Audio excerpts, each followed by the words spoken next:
तो विष्णु जी बहुत बहुत स्वागत है। सबसे पहले आपको बधाई अध्यक्ष के तौर पर 1 साल का सफल कार्यकाल पूरा करने पर। धन्यवाद हिमांशु जी, बहुत बहुत धन्यवाद। तो 1 साल पहले जो दायित्व संभाला था आपने और 1 साल बाद आप जिस जगह पर हैं, क्या कुछ बीता 1 साल में? हिमांशु जी, जब मुझे भारतीय जनता पार्टी के संगठन में अध्यक्ष के नाते से जिम्मेदारी मिली तो मेरे मन के अंदर तो यही भाव थे कि संगठन ने जो मेरे ऊपर विश्वास व्यक्त किया है और जिम्मेदारियां जो मिलती हैं तो उस जिम्मेदारी के अनुरूप अपने आप को बनाना, तो ये मैंने प्रयास इस 1 साल के कार्यकाल में भारतीय जनता पार्टी के अंदर मैं अध्यक्ष की जिम्मेदारी के अनुरूप बन सकूं, तो प्रयास है। अब उसमें आप लोग तय करेंगे कि आगामी समय में मैं किस स्थान तक पहुंचता हूं। भारतीय जनता पार्टी में खास तौर पर जो परिवर्तन हुए, भारतीय जनता पार्टी मध्य प्रदेश के अंदर आज जिस प्रकार से पूरे मध्य प्रदेश के राजनीतिक हल्के में जो परिवर्तन आया, उसमें मैं ये कहना चाहूंगा कि मैं तो उस समय जिम्मेदारी पर आया था, लेकिन हमारे सभी नेतृत्व ने मिलकर के जो निर्णय किया मध्य प्रदेश को बचाने के लिए, और खास तौर पर मैं तो ये कहना चाहता हूं कि मध्य प्रदेश में ये जो परिवर्तन हुआ था, ये परिवर्तन इस पर हुआ कि जो गरीब कल्याण की उन योजनाओं को, जिसमें हम ये कह सकते हैं कि कांग्रेस की सरकार ने शिवराज सिंह चौहान सरकार की गरीब कल्याण की योजनाओं को जो बंद कर दिया था, तो गरीबों की आह के कारण उस सरकार को मध्य प्रदेश से जाना पड़ा। सरकार बनी, उस समय मुझे जिम्मेदारी मिली थी, उसके बाद कोविड का संकट आ गया। कोविड के संकट में हमारे सामने एक बड़ी चुनौती थी। माननीय राष्ट्रीय अध्यक्ष जी और माननीय प्रधानमंत्री जी ने जो आह्वान किया कि भारतीय जनता पार्टी के कार्यकर्ता राजनीतिक भूमिका के साथ सामाजिक भूमिका का निर्वहन करें, और मुझे गर्व है कि सभी भारतीय जनता पार्टी के कार्यकर्ताओं ने अथक मेहनत मध्य प्रदेश के अंदर की, और चाहे वो मजदूर हों, चाहे गांव के अंदर किसी भी क्षेत्र में, किसी भी शहर में, मोहल्ले में रहने वाले, वो सब ऐसे लोग हों जिनको जरूरत थी, उन तक कोई परेशानी न हो, कोई भूखा मध्य प्रदेश के अंदर न रहे।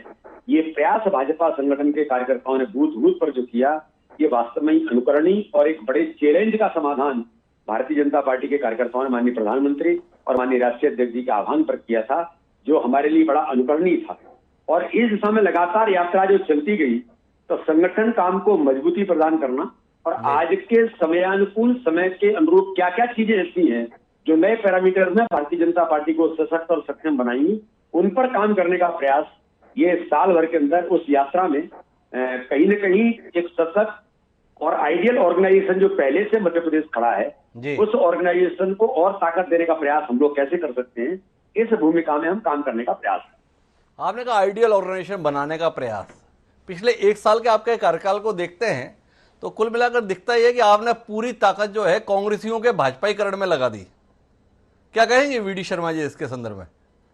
जी, कांग्रेसियों के भाजपाईकरण में नहीं, ये तो वो लोग थे जिन्होंने कांग्रेस के उस दुरावस्थावादी शासन के कारण उन्होंने अपना मन परिवर्तित किया और उनको लगा कि मध्य प्रदेश के अंदर प्रदेश को बचाना है तो कमलनाथ और दिग्विजय सिंह की नेतृत्व की सरकार को उखाड़ना है। तो ये भारतीय जनता पार्टी ने नहीं किया, ये तो उन लोगों ने किया जो कांग्रेस के अंदर बहुत पीड़ित और प्रताड़ित थे, और मध्य प्रदेश की गरीब जनता के हक को छीनने का काम तो सरकार कर रही थी। लेकिन जब वो भारतीय जनता पार्टी में आए तो ये बात मैं जरूर कहूंगा कि भारतीय जनता पार्टी के कार्यकर्ताओं ने जो एक राजनीतिक सूझबूझ के साथ उनका जो एक्सेप्टेंस दिया, उनको स्वीकारोक्ति दी, और जिसके आधार पर हम उपचुनाव को भी प्रचंड बहुमत से जीते, ये भाजपा के कार्यकर्ता के कारण से ही संभव था।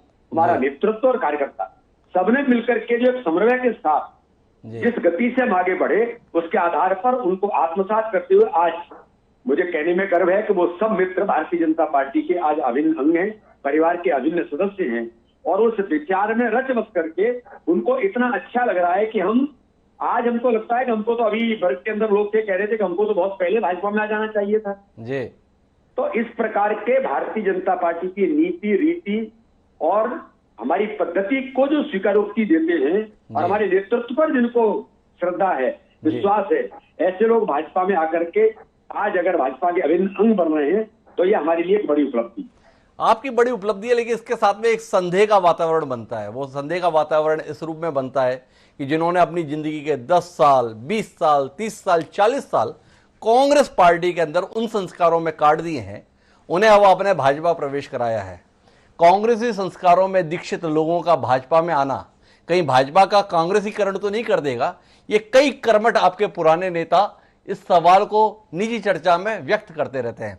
उनकी चिंताओं को दूर करने के लिए वीडी शर्मा जी क्या कुछ कर रहे हैं? हिमांशु जी, त्रिवेणी में संगम होता है और संगम के बाद जी जब जाके समुद्र में समाहित हो जाती है तो ये भारतीय जनता पार्टी एक अथाह समुद्र है जी दुनिया का सबसे बड़ा राजनीतिक दल है जी जिसके करोड़ों करोड़ कार्यकर्ता हैं, पद्धति पर विकसित हुए कार्यकर्ता हैं, जिन कई ऐसे मनीषियों ने अपना सब कुछ लगा करके, चाहे ठाकरे जी होंगे, राजमाता जी होंगी, प्यारेलाल खंडेलवाल होंगे, कैलाश जोशी, सुंदरलाल पटवा जैसे लोग रहे होंगे जिन्होंने भारतीय जनता पार्टी को देश के अंदर भी खड़ा किया, मध्य प्रदेश के अंदर भी खड़ा किया। तो इसलिए इस समुद्र में सब समाहित हो जाते हैं और भाजपा पर किसी का कलर इसलिए नहीं चढ़ता क्योंकि भाजपा कैडर बेस्ड ऑर्गेनाइजेशन, कार्यकर्ता आधारित संगठन है। जो सब लोग आए हैं वो भाजपा के कार्यकर्ता के नाते से हैं और मुझे बड़ा गर्व है कि आने वाले सारे लोग अपने आप को एक कार्यकर्ता के भाव के साथ उन्होंने स्वीकारोक्ति भाजपा के अंदर दी है और भाजपा में सब मिलकर के कार्यकर्ता बनते हैं परिवार के साथ, परिवार भाव से। तो कौन कार्यकर्ता किस काम के लिए उपयोगी है, किस समय कहाँ किसकी आवश्यकता है, हर काम के लिए कार्यकर्ता खड़ा हो और कार्यकर्ता के लिए काम मिले, इस पद्धति पर भारतीय जनता पार्टी काम करती है। इसलिए भाजपा पर इन बातों का असर नहीं पड़ता। भारतीय जनता पार्टी अपनी धारा के अंदर उसी गति के साथ काम करती है। अपने संगठन को लेकर बहुत मुग्ध हैं वीडी शर्मा जी। आप कार्यकर्ता की, कैडर की संदर्भ में आप बड़ी मजबूती से बात कर रहे हैं।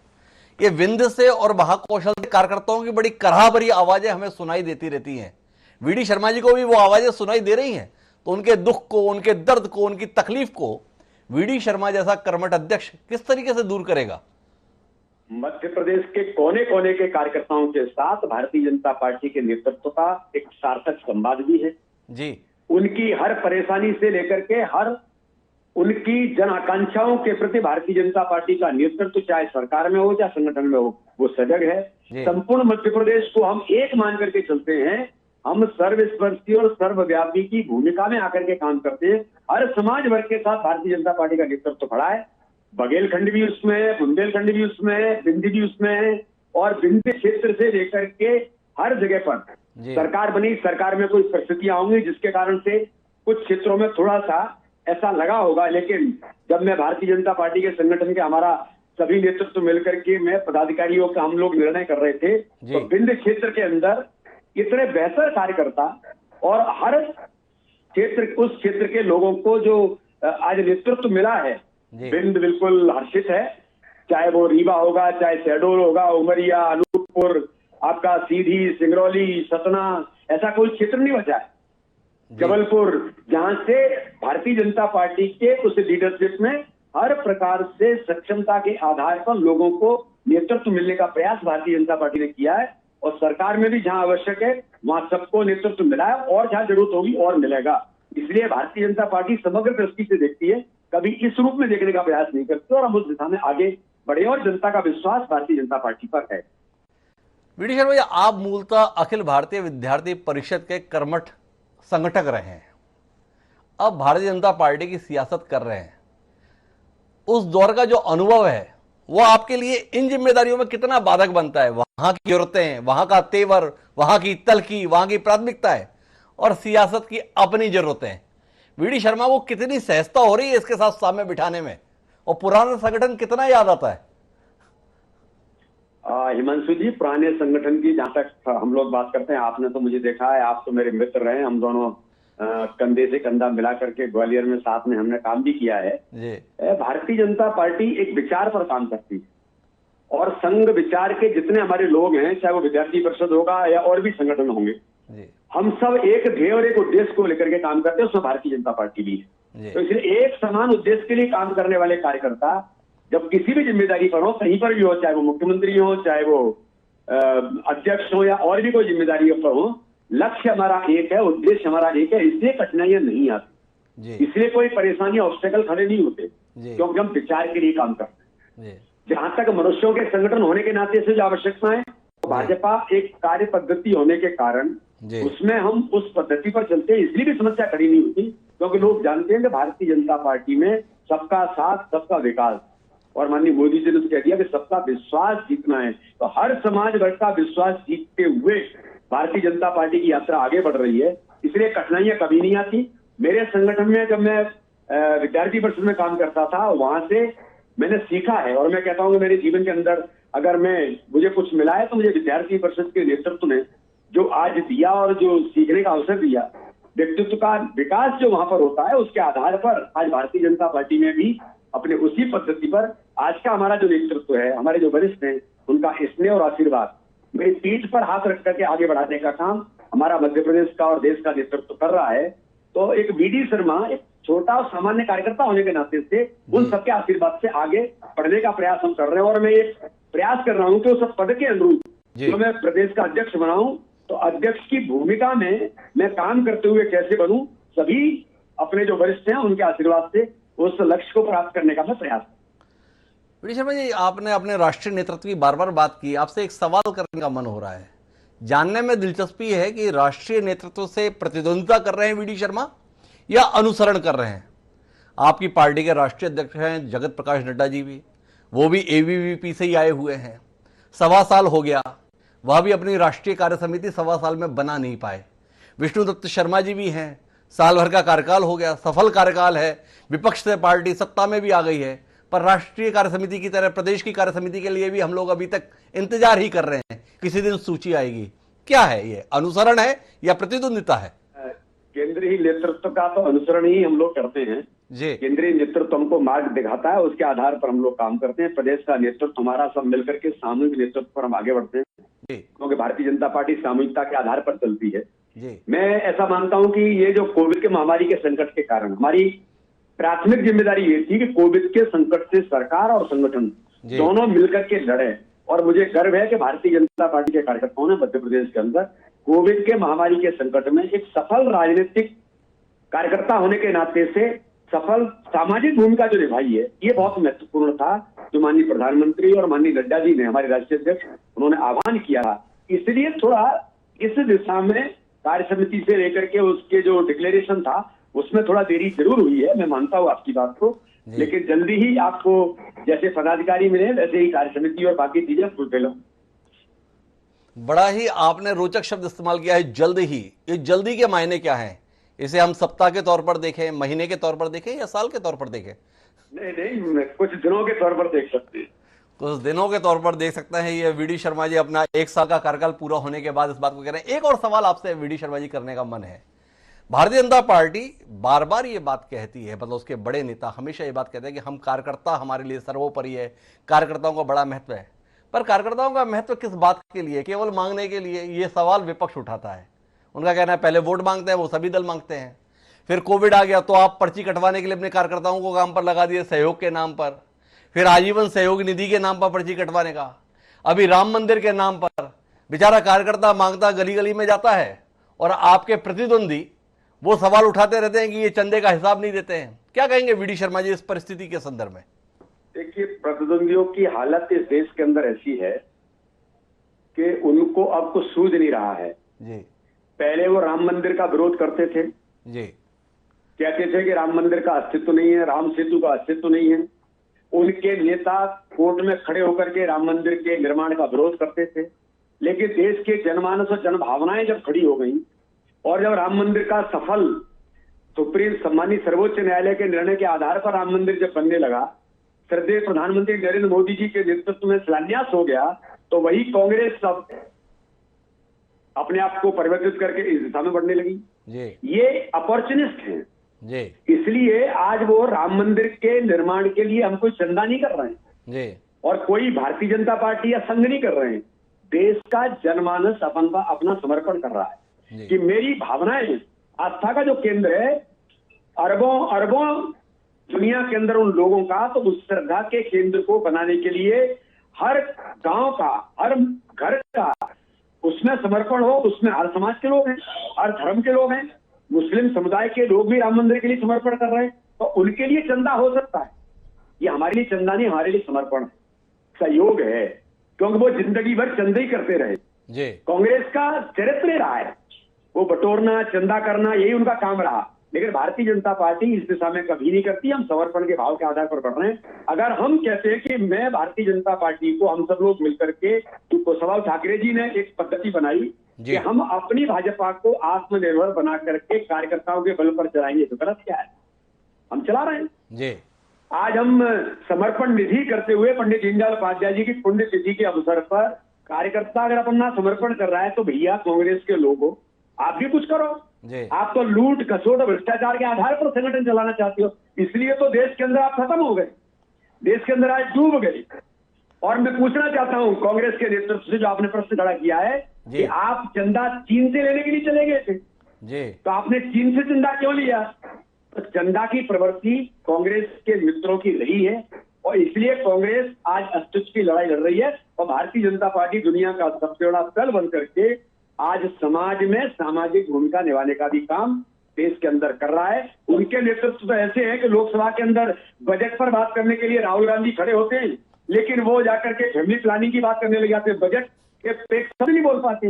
ये कांग्रेस का नेतृत्व है। कांग्रेस आज अस्तित्व की लड़ाई लड़ रही है। तो वीडी शर्मा जी का कहना है कि चंदा प्रवृत्ति कांग्रेस की है, हमारे यहाँ पर पद्धति जो है वो समर्पण और सहयोग की है। तो इस समर्पण और सहयोग की पद्धति के दौर में चलते हुए आपसे जानने में दिलचस्पी इस बात की है वीडी शर्मा जी कि आप एक ऐसे राजनीतिक दल का प्रदेश में नेतृत्व कर रहे हैं जिसकी सरकार का नेतृत्व तकरीबन 13-14 साल का अनुभवी वाला शख्स कर रहा है। सत्ता के आभा मंडल से संगठन को कैसे बचा रहे हैं वीडी शर्मा? इतने बड़े बड़े नेताओं की मौजूदगी मध्य प्रदेश में है, उसमें वीडी शर्मा का अचानक अध्यक्ष हो जाना और उसके बाद सफलता के नए प्रतिमान रस्ते जाना, कितना रास आ रहा है आपके पूर्व वरिष्ठों को?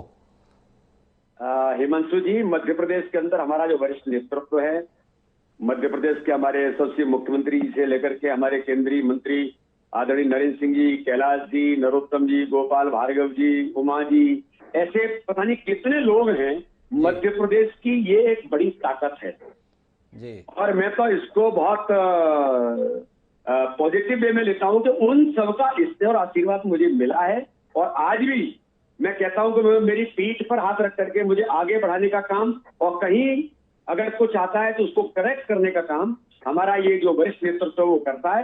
पैर खींचने का काम नहीं करता है, आगे बढ़ाने का काम करता है। इसलिए हमारी ताकत है। उस ताकत के साथ मैं तो एक सामान्य और छोटा कार्यकर्ता हूं, उम्र में भी सबसे छोटा हूं और अनुभव में भी उन सबसे मैं बहुत कम अनुभव वाला कार्यकर्ता हूं। इसलिए हम प्रयास करते हैं कि सबके साथ सहयोग लेकर के सबसे बात करते हुए आगे बढ़ने का प्रयास ये हम सब लोग मध्य प्रदेश के अंदर कर रहे हैं। इसलिए सबका स्नेह और आशीर्वाद मिला है। इसी प्रकार की कठिनाई मुझे तो पूरे काम में साल भर के अंदर आज तक नहीं।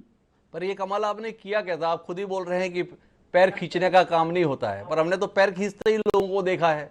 आपकी पार्टी के एक वरिष्ठ नेता होते थे, प्रदेश अध्यक्ष थे प्रभात झा जी, जब उनको एकाएक अध्यक्ष पद से हटा दिया गया तो उन्होंने तो भरी बैठक में बोला था पोखरण विस्फोट से भी ज्यादा गोपनीय रखा गया। तो ऐसी पार्टी के अंदर वीडी शर्मा सभी का आशीर्वाद, सभी का सहयोग कैसे हासिल कर ले रहे हैं? कैसे राजी किया सबको आपने, जो सबके सब आपके लिए इतना उदार हो गए? नहीं, मैं तो एक सामान्य और छोटा कार्यकर्ता हूं, इसलिए सबसे स्नेह मिलते ही है। और जहां तक मुझे ऐसा लगता है कि किस जिम्मेदारी पर कौन रहेगा जी। भारतीय जनता पार्टी मध्य प्रदेश की जिम्मेदारी मैंने कभी नहीं सोचा कि संगठन का नेतृत्व मुझे ही काम देगा। लेकिन मैं ऐसा मानता हूं कि हमारी पद्धति कैसी है और इतने सालों से हम लोग काम कर रहे हैं। हमारी ये भूमिका है कि संगठन जो तय करे। आज मैं अध्यक्ष हूं, कल मुझे संगठन कहेगा तो तुमको ये काम करना है, तो वो काम करूंगा, सहजता से करूंगा।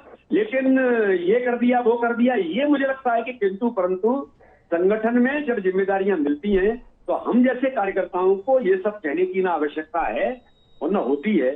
संगठन जो तय करता है उस पर हम लोग आगे बढ़ते हैं। आपने संगठन की बात की, लेकिन आपको एक और जिम्मेदारी भी मिली हुई है। वो जिम्मेदारी आपको खजुराहो संसदीय क्षेत्र की जनता ने दी, जहां आप 4 लाख से भी ज्यादा वोटों से जीते। उस जिम्मेदारी का कितनी ईमानदारी से निर्वहन इस दायित्व मिलने के बाद वीडी शर्मा कर पाए? क्योंकि अध्यक्ष के तौर पर आपकी व्यस्तताओं ने बतौर सांसद जो दायित्व निभाना था उसे किस रूप में प्रभावित किया? आप मेरे बड़े शुभचिंतक और मेरे मित्र हैं, आपने बहुत अच्छा प्रश्न किया है और इस पर मैंने भी गंभीरता से जी, मेरे नेतृत्व ने भी मुझे इस बात को लेकर के इंगित किया है और मैं भी ये प्रयास कर रहा हूं कि मेरे क्षेत्र के लोगों के साथ मैं जस्टिस कर सकूं जी। इसके लिए एक सिस्टम के तहत अपने क्षेत्र में जाना, वहां पर अपने कार्यकर्ताओं के साथ डायलॉग में लगातार मेरा प्रयास होता है कि मेरे क्षेत्र के लिए जो कार्यकर्ताओं की जनाकांक्षाएं, उनको लेकर के जनता की जनाकांक्षाएं, और वहां पर काम के विस्तार के लिए किन किन बातों की जरूरत है, उस पर मेरी लगातार मेरा प्रवास भी होता है, लोगों से मेरा मिलना भी होता है, संपर्क और संवाद भी है। और क्षेत्र के डेवलपमेंट के लिए दिल्ली के अंदर ही क्या किया जा सकता है, लोकसभा के अंदर कौन सी बातें क्षेत्र की हम उठा सकते हैं, उन सारे मुद्दों पर मेरे प्रयास होते हैं कि मैं अच्छे तरीके से काम कर सकूं। और मुझे ऐसा लगता है कि अभी तक ये करने का मैंने प्रयास किया है, लेकिन इसको और गति और आगे जरा इसका समय बढ़ाने का काम अपने क्षेत्र के अंदर मेरा प्रयास है कि मैं ज्यादा से ज्यादा जनता के बीच, अपने कार्यकर्ताओं के बीच जा सकूं, जनता के बीच और ज्यादा जा सके। वीडी शर्मा जी, अभी तक हम बातचीत कर रहे थे आपके प्रदेश अध्यक्ष के तौर पे कार्यकाल के संदर्भ में, लेकिन इसके साथ साथ थोड़ी सी बातचीत, जिस पार्टी के आप प्रदेश अध्यक्ष हैं उस पार्टी की अब प्रदेश में सरकार भी है, थोड़ी सी बातचीत उसके कामकाज पर भी ले लें। और उसी को लेकर पहला सवाल आपसे यह है कि अचानक आपके मुख्यमंत्री इतने गुस्से में क्यों रहते हैं? क्या नाराजगी है उनको, जिसके अंतर्गत वो टांग दूंगा, लटका दूंगा, गाड़ दूंगा जैसे शब्दों का प्रयोग करने के लिए मजबूर हो रहे हैं? क्या कुछ प्रदेश में ऐसा हो गया है जिसके कारण आपके मुख्यमंत्री इतने ज्यादा गुस्से में हैं? आप लोगों से नाराज हैं या कोई और नाराजगी है? हिमांशु जी, मुख्यमंत्री गुस्से में नहीं है। मुख्यमंत्री बड़े सहज और सहर व्यक्तित्व के धनी है और परिश्रम की पराकाष्ठा करते। मध्य प्रदेश के अंदर 15 वर्षों में उमा जी से लेकर, मैं एक मिनट के लिए रोकना चाहूंगा वीडी शर्मा जी। मुख्यमंत्री जी ने खुद ही भाषण में कहा है मामा जी इस समय बिल्कुल दूसरे फॉर्म में है। हमने उसी की बात की, हमारे शब्द नहीं है, मामा जी के ही शब्द हैं। वही बात कहना चाह रहा हूं कि माननीय शिवराज सिंह चौहान ने अथक परिश्रम करके मध्य प्रदेश को जो खड़ा किया जी, मध्य प्रदेश को बीमारू राज्य से विकसित राज्य की श्रेणी में लाकर के खड़ा किया। गरीबों के कल्याण के लिए उन्होंने इतनी गरीब कल्याण की योजनाएं गरीबों के जीवन स्तर को ऊंचा उठाने के लिए मध्य प्रदेश के अंदर की थी। 15 महीनों के अंदर कमलनाथ और दिग्विजय सिंह के इशारे पर जो सरकार चली, उस सरकार ने सारे गरीब कल्याण की योजनाओं को छीन लिया, गरीबों का हक छीन लिया, उनको किस प्रकार से गुंडा राज से लेकर के माफिया राज के दौर में मध्य प्रदेश को ढकेल दिया। तो माननीय मुख्यमंत्री जी का एग्रेसिवनेस इन अपराधियों को, इन गुंडों को, इस प्रकार के जो अराजक तत्व जो मध्य प्रदेश के अंदर कहीं न कहीं उन स्थानों पर पहुंच गए थे, अगर उनको ठीक करना है तो वो एग्रेसिवनेस से ही हो सकते हैं। तो उसके लिए माननीय मुख्यमंत्री एग्रेसिव हुए कि ऐसे लोगों को हम नहीं छोड़ेंगे। नहीं तो माफिया राज मध्य प्रदेश के अंदर कमलनाथ के नेतृत्व में खड़ा हो गया था, क्योंकि वो तो बल्लभ भवन के अंदर बैठते थे, माफिया राज चलाते थे, दिग्विजय सिंह नेतृत्व करते थे। तो इसलिए माननीय मुख्यमंत्री जी जब थोड़ा अपने व्यवहार में जो उन्होंने कहा कि मैं शिवराज सिंह चौहान इस रूप में है, वो उन्होंने इसलिए उल्लेख करने का प्रयास किया है। बाकी कोई ऐसी बात नहीं, ना वो गुस्से में है, वो तो बड़े सहज और सरल व्यक्तित्व के धनी है। तो गुस्से में नहीं है ऐसा वीडी शर्मा जी कहना है। आप लगातार वर्तमान मुख्यमंत्री और पूर्व मुख्यमंत्री के संदर्भ में बात कर रहे हैं, तो एक और पूर्व मुख्यमंत्री के संदर्भ में आपसे बात करना चाहता हूं। नाम उनका उमा भारती है। 5 साल तक 6 साल तक हम उन्हें उत्तर प्रदेश में सक्रिय देखे थे, अचानक मध्य प्रदेश में उनकी वापस दिलचस्पी आई है। कितनी बड़ी ताकत उमा भारती का वर्तमान तौर तरीका संगठन और भाजपा को मजबूत करने में है, सरकार को मजबूती देने में है, या कुछ असहज हो रहे हैं आप लोग जिस तरीके के रुख के साथ में वो अपनी सक्रियता बनाने की कोशिश कर रही हैं?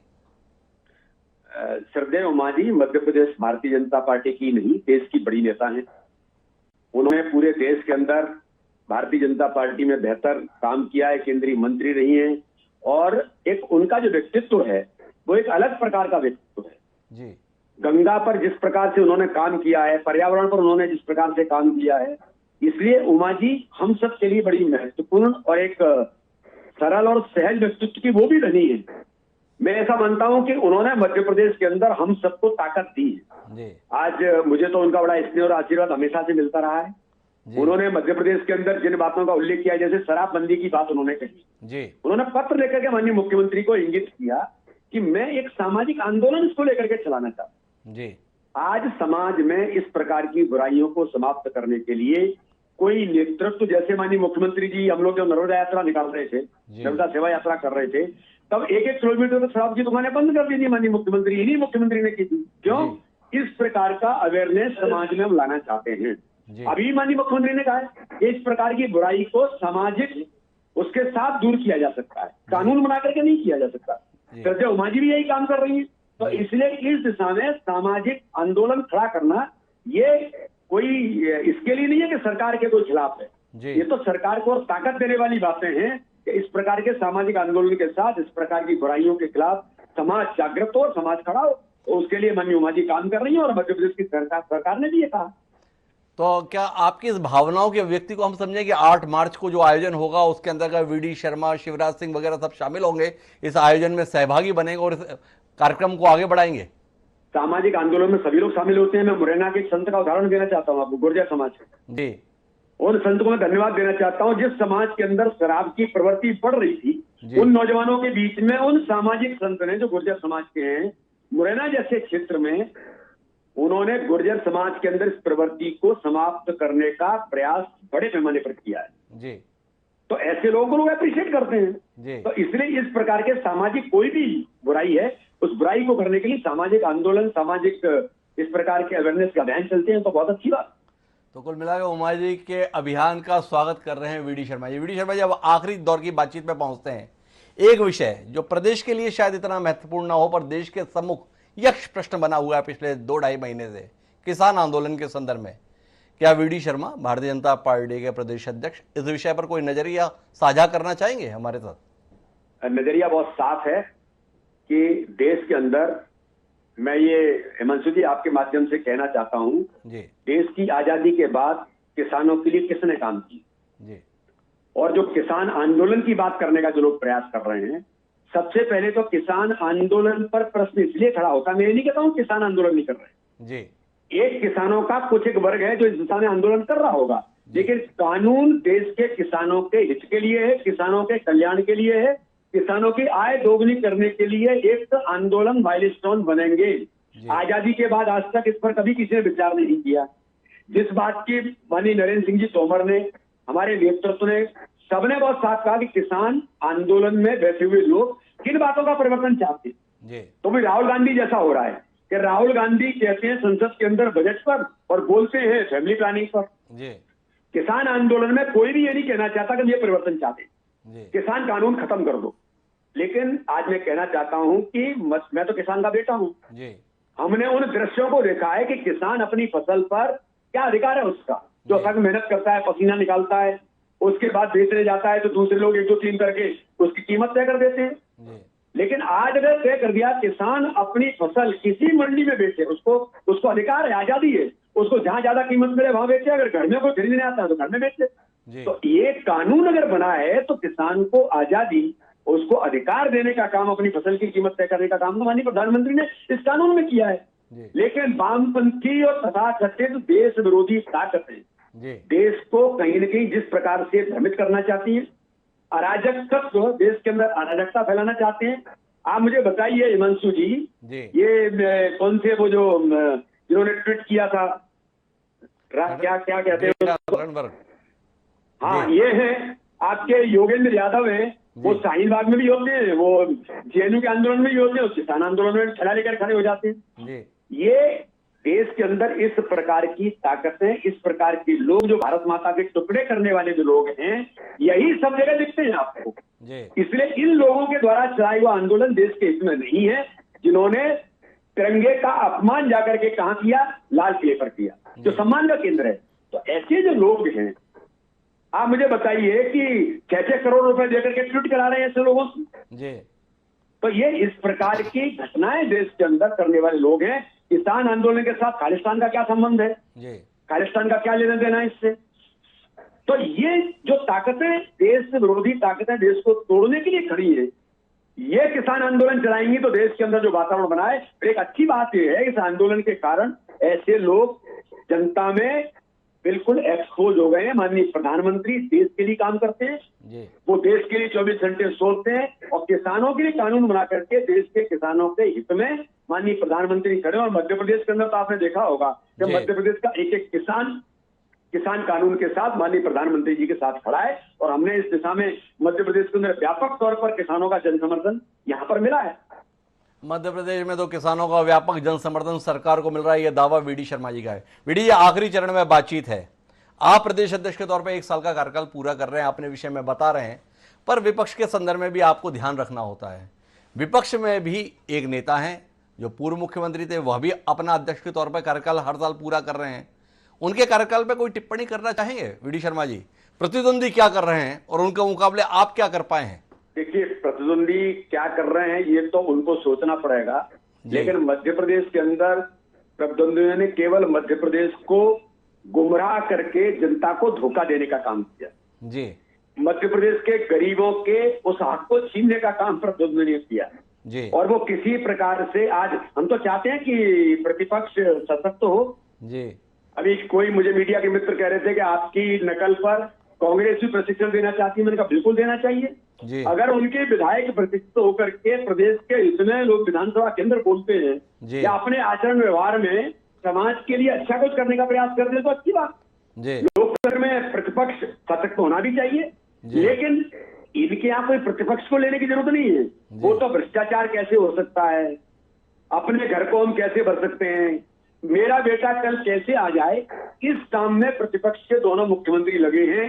कमलनाथ जी लगे कि मेरा बेटा नेतृत्व कैसे करेगा, तो दिग्विजय सिंह लगेगा मेरा बेटा नेतृत्व कैसे करेगा। इसलिए तो कांग्रेस टूटी, जी इसलिए तो कांग्रेस के हाल हुए। एक सवाल है मेरा आपसे, आप इन्हें बिल्कुल भ्रष्टाचार के शिरोमणि बता रहे हैं। ये लोग तो पूरी तरह से करप्ट ही हैं, इन्होंने तो जंगल राज ही किया है, वसूली ही की है, भ्रष्टाचार ही किया है, तो आप सरकार कैसी चलवा रहे हैं? आपकी इतनी मजबूत सरकार है, ये लोग बाहर कैसे घूमते दिखाई देते हैं? ऐसे अपराध करने वाले, प्रदेश के साथ ऐसा अत्याचार करने वाले, प्रदेश के साथ ऐसी जाति करने वालों को खुला क्यों छोड़ रखा है? कोई परस्पर मिली भगत या फिर जाके इतनी लाचार किस्म की स्थिति है हमारी कि हम इनके खिलाफ कार्रवाई नहीं कर पा रहे? आपने देखा है कि जैसे इस प्रकार के जो लोग प्रदेश के अंदर है, जो माफिया राज चला रहे थे, आज उनको बिल्कुल नेस्तनाबूद करके जेल के अंदर भी भेजा है। और ऐसे लोग जिन्होंने इतना बड़ा भ्रष्टाचार किया है, मैं आज आपको विश्वास दिलाता हूं ऐसा कोई नहीं बचेगा, एक भी नहीं बचेगा, सब जेल के सीमितों में होंगे। ये आप प्यादों को अंदर कर रहे हैं, जिन्हें सरगना बता रहे हैं, उनके संदर्भ में क्या करने जा रहे हैं? क्या वीडी शर्मा कहने की स्थिति में है कि कमलनाथ, दिग्विजय सिंह ये सब बाहर नहीं दिखेंगे? मैंने आपको अगर एक बात ध्यान में हो, जब ड्यूरिंग इलेक्शन जी मैंने एक बात को प्रेस के अंदर कहा था जी कि किस प्रकार से मध्य प्रदेश के अंदर कमलनाथ के नेतृत्व में दिग्विजय सिंह के इशारे पर, मैं ताकत से कह रहा हूं इस बात, जी दिग्विजय सिंह के इशारे पर मध्य प्रदेश के अंदर जो भ्रष्टाचार हुआ, उन अधिकारियों के एक एक के नाम भी मैंने लिए थे, जी उन संस्थाओं के नाम भी मैंने लिए थे। आज वो पूरी संस्थाएं कटघरे में नहीं, आज उस दायरे में है। उन संस्थाओं के प्रमुख, उनको मदद करने वाले, ये सभी लोग जेल के सीटों के अंदर होंगे। ये मैं बहुत विश्वास से कहता हूं, इनमें से कोई नहीं बचेगा। तो बड़े भरोसे के साथ वीडी शर्मा अपनी सरकार को लेकर है कि इनमें से कोई नहीं बचेगा। वीडी शर्मा जी, अब आप अगले साल में प्रवेश कर रहे हैं बतौर अध्यक्ष, क्या कुछ सपना लेकर, क्या कुछ विश्वास लेकर आगे काम करेंगे? आखिरी बात आपसे। हिमांशु जी, Bharatiya Janata party cadre based organisation है और हम कोई भी चुनाव जीतते हैं या किसी प्रकार के काम और अभियान को जब हम आगे बढ़ाते हैं, तो हमने इस बार ये संकल्प किया है और तय किया है कि जो मध्य प्रदेश का आइडियल ऑर्गेनाइजेशन पहले से ही है, उसमें और नए पैरामीटर्स के साथ देश के अंदर एक नंबर संगठन बनाना, बूथ मजबूती के साथ प्रत्येक बूथ में और 4 बातें अच्छी कौन सी बनेगी जिससे बूथ आइडियल बने और बूथ के आधार पर हम चुनाव ताकत के साथ हर प्रकार के चुनाव को भी जीतें और सामाजिक सरोकार को भी पूरा कर सकें। और आज की तकनीकी के युग में हम कैसे अपने आप को अपडेट करें, इस दिशा में भारतीय जनता पार्टी का संगठन, चाहे सोशल मीडिया होगा, चाहे तकनीकी के तौर पर आज हमको उपयोग करने की जरूरत होगी। इस नाते से हमारे नेता भी पारंगत बने और संगठन भी इसको लेकर के एक अपडेट हो। ये प्रयास हम लेकर के मध्य प्रदेश देश का एक नंबर आइडियल ऑर्गेनाइजेशन नए पैरामीटर्स में बनेगा। ये प्रयास भारतीय जनता पार्टी के हमारा सभी नेतृत्व मिलकर के टीम स्पिरिट के साथ सामूहिक नेतृत्व पर आगे बढ़ेगा। ये हमारा आगामी समय का संकल्प। तो कुल मिलाकर वीडी शर्मा जी का संकल्प यह है कि उन्हें भारतीय जनता पार्टी के मध्य प्रदेश के संगठन को पूरे देश के समग्र रोल मॉडल के तौर पर प्रस्तुत करने की कोशिश करना है। देखें वो अपनी इन कोशिशों में कितना सफल होता है, लेकिन आज का समय उनकी कोशिशों पर सवाल उठाने का नहीं, बल्कि उनके 1 साल के सफल कार्यकाल पर बधाई देने का है। तो आपको एक बार फिर बहुत बहुत बधाई वीडी शर्मा जी हमसे जुड़ने के लिए, और सफलतापूर्वक अपना कार्यकाल आप पूरा करें इस उम्मीद के साथ आज के इस कार्यक्रम में इतना ही। मुझे दीजिए सादा पड़ा।